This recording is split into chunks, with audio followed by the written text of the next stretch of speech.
What's up, guys? Welcome back to Man Cave Collectibles, coming at you today with another figure review.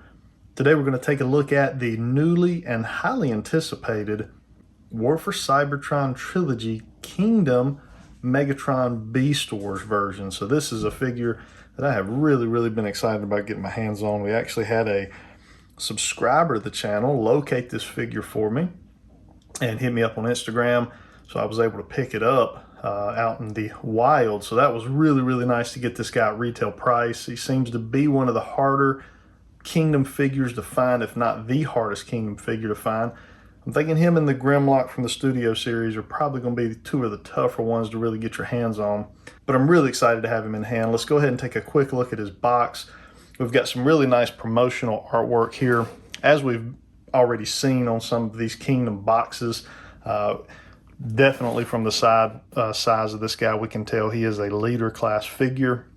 Got the little window packaging here. We can see a little bit of Megatron there on the inside of the box. Got that same artwork that we saw on the Cyclonus box here on the side.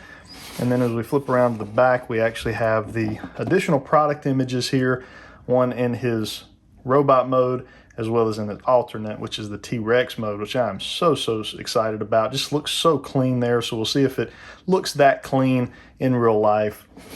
Spinning back on around to the front. Let's go ahead and crack this guy out of his packaging and see what we got. All right, guys, so we got Megatron out of his packaging and onto our review table, and just looking phenomenal here in his Dino mode. So we'll take just kind of a quick look at him here. You can see we've got a lot of seams in different areas. But, with the Beast Wars, you're going to kind of have to have that, especially with a character this big and intricate. The engineering on this guy is really phenomenal. You'll be able to see some of that when we go to transform him back into his robot mode here on camera in a few minutes. But, you can kind of see these seams here and there, in the neck area. There's a lot of seams up there. And that's not sightly. It's what I would consider unsightly. Here in the knees, to kind of have him balanced to where he kind of sits in this way, you kind of end up having a little bit of a gap here in the knee. But you can kind of manipulate him to kind of close that off. So you can see there how that looks a lot better. It just depends on how you want to pose him. But the arms up here, we've got articulation here in both these arms. They're kind of on a ball peg, so you can slightly get them out to the side some, bring them back in. They'll rotate fully, no problem there. We are able to move the neck area here. You can see that.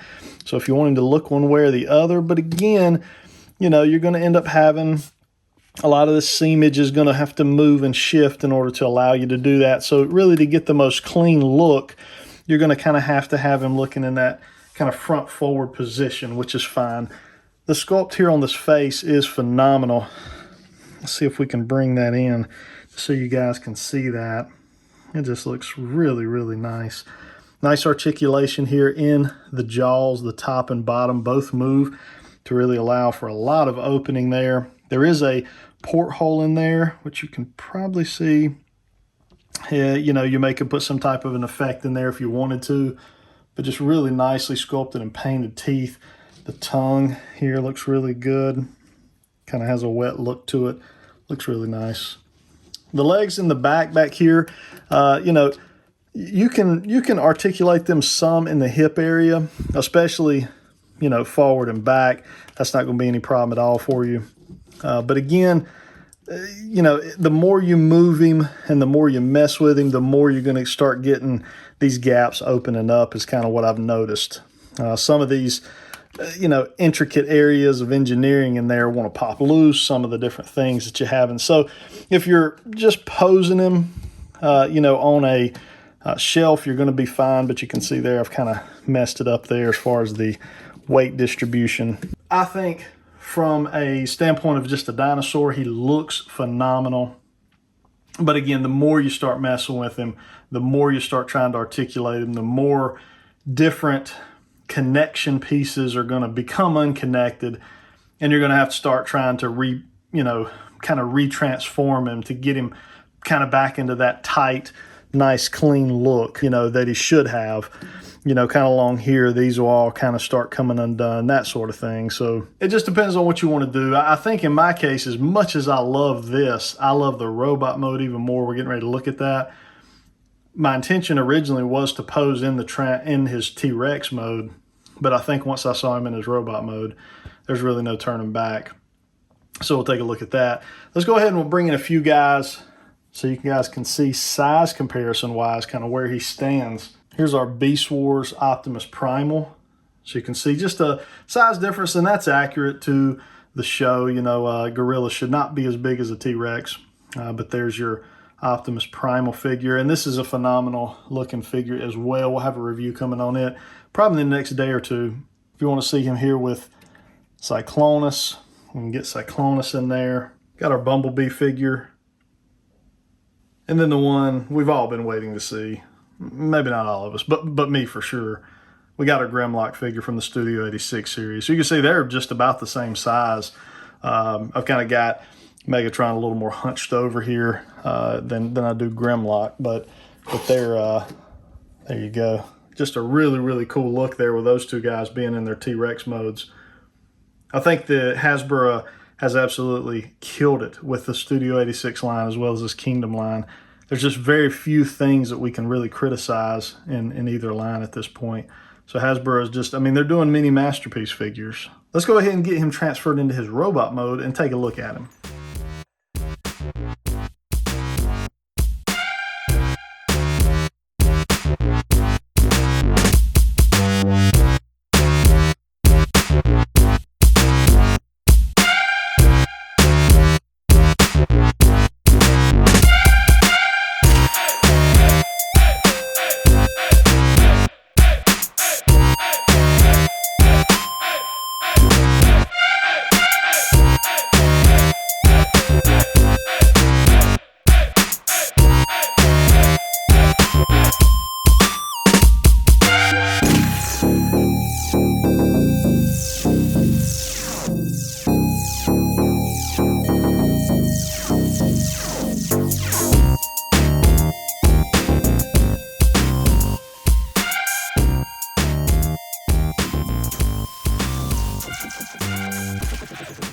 Now that we got him in his robot mode, we'll just take a quick look at just kind of the accessories that he did come with. One of them was the Optimus Prime collectible Kingdom card.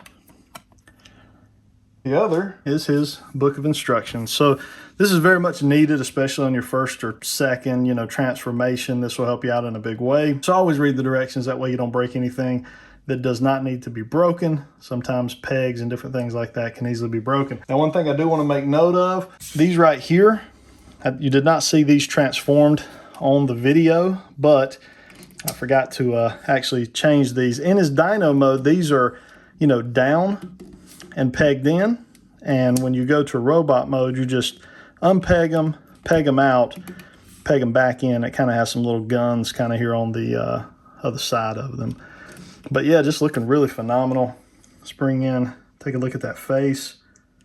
This looks really, really nice. They nailed it. Now, you've got a ton of back package going on here. You can see the whole dinosaur basically is here on his back. It's up to you how you want to do these. You can, let's move these arms up, kind of out of the way. You can kind of bring them in and use them kind of as like, you know, some thigh armor if you wanted to. You know, that cleans it up a little bit if you do it that way. Just makes him kind of look like he's got some chunky thighs here.